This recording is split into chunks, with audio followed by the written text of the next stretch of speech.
നിങ്ങളുടെ ഫേവറേറ്റ് സീരിയലുകൾ ടിവിയിൽ വരുന്നതിന് മുൻപേ സൺ നെക്സ്റ്റ് ആപ്പിൽ കാണാം. ഇനി എല്ലാവർക്കും മുൻപേ കാണൂ. ഇപ്പോൾ തന്നെ സൺ നെക്സ്റ്റ് ആപ്പ് ഡൗൺലോഡ് ചെയ്ത് സബ്സ്ക്രൈബ് ചെയ്യൂ. കല്യാണം കഴിച്ചാൽ ഇങ്ങനെയൊക്കെ ആയിരിക്കുമെന്ന് ഞാൻ പലതവണ പറഞ്ഞിട്ടുള്ളതാ. അതുകൊണ്ടായിരിക്കും ഇത് ഉണ്ടാവാത്തത്. എന്റെ വാക്കിവിടെ ആരും മുഖവിലക്ക് എടുക്കില്ലല്ലോ.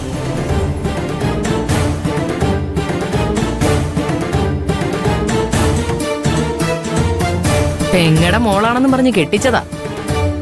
എന്റെ മോന്റെ ജീവിതം പോയതല്ലാതെ വേറെ ഒന്നും നടന്നില്ലെന്നേ.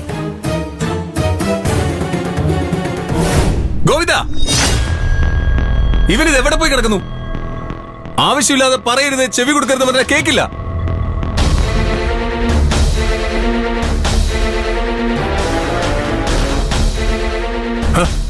ഇതാര്? ഇന്ദ്രൻ സതിയോ? എപ്പോ വന്നു? ഞങ്ങള് കുറച്ചുനേരമായി വന്നിട്ട്. മാഷ് ഇവിടെ ഉണ്ടായിരുന്നോ? ഉണ്ടായിരുന്നു, ഇവിടെ തന്നെ ഉണ്ടായിരുന്നു.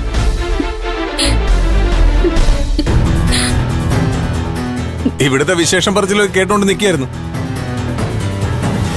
സ്വന്തം മരുമോളെ കുറിച്ച് കുറ്റം പറയുന്ന ചില അമ്മായിമ്മ വരെ കണ്ടിട്ടുണ്ട്. അത് കേട്ട് ആസ്വദിക്കുന്നവരെയും.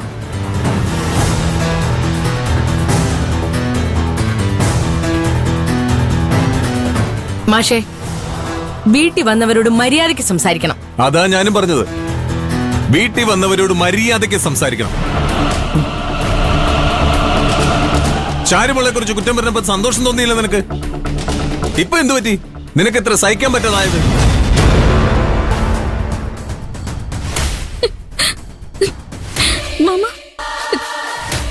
നീ ഒന്നും മിണ്ടാതിരിക്കുമോളെ. ഇവള് നിന്നെ ഇത്രയൊക്കെ പറഞ്ഞിട്ട് നീ മിണ്ടാതിരിക്കുന്ന എന്താ?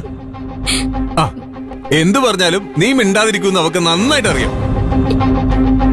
ഹേമേ, നീ പറഞ്ഞല്ലോ രക്തബന്ധങ്ങൾ തമ്മിൽ കല്യാണം കഴിച്ചാൽ എന്തോ കുഴപ്പമുണ്ടാവുന്നത്. എന്താ കുഴപ്പം? നിന്റെ ബന്ധത്തിൽപ്പെട്ട രമേശിനും അശ്വതിയും തമ്മിൽ കല്യാണം കഴിച്ചപ്പോ നിനക്കൊരു കുഴപ്പമില്ല.